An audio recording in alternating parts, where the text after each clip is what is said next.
Welcome to Karimata Temple, kung saan ang mga daga ay sinasamba. Mahigit 20,000 na mga daga ang inaalagaan at pinoprotektahan sa templong ito. Malaya silang tumakbo sa loob, hinahawakan at pinapakain ng mga deboto at turista.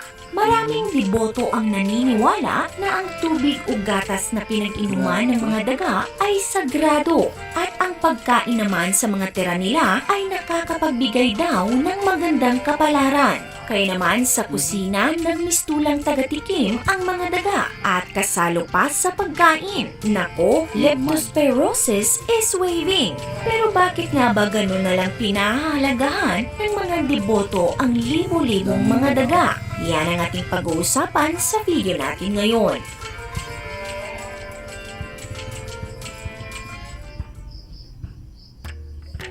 Sa bayan ng Bikaner sa India, matatagpuan ang Karimata Temple o kilala rin sa tawag na Temple of Rats. Itinayo ang Karimata Temple noong 1900s para magdasal at sambahin ang santo at diyosa na si Karimata. Nababalot ang buong templo ng marble at mga pintong gawa sa pilak. Ngunit bukod kay Karimata, may iba pang nilalang ang sinasamba at itinuturing na sagrado sa templo. At ito ay ang mga daga. Alam niyo bang ang Karimata Temple lang ang natatanging templo sa mundo kung saan sinasamba ang mga daga? Nagsimula ang lahat ng ito sa mitolohiya at paniniwala ng mga taga-India. Si Karimata ay isang deity or diyosa sa mitolohiya ng India.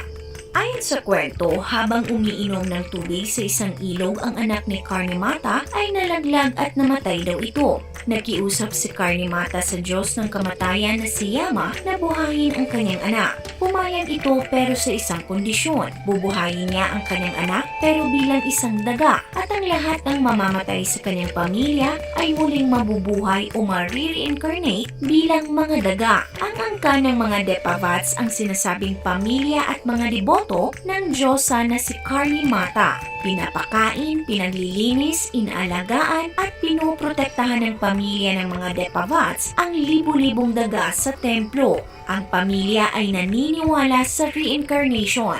Pinaniniwalaan nilang kapag namatay sila, muli din silang isisilang bilang mga daga sa templo. At kapag namatay naman daw ang mga daga sa templo, ay isisilang sila bilang tao na miyembro ng Depavats family. Ito ang dahilan kung bakit itinuturing nilang pamilya ang lahat ng daga sa templo. Para sa kanila, sagrado ang mga ito.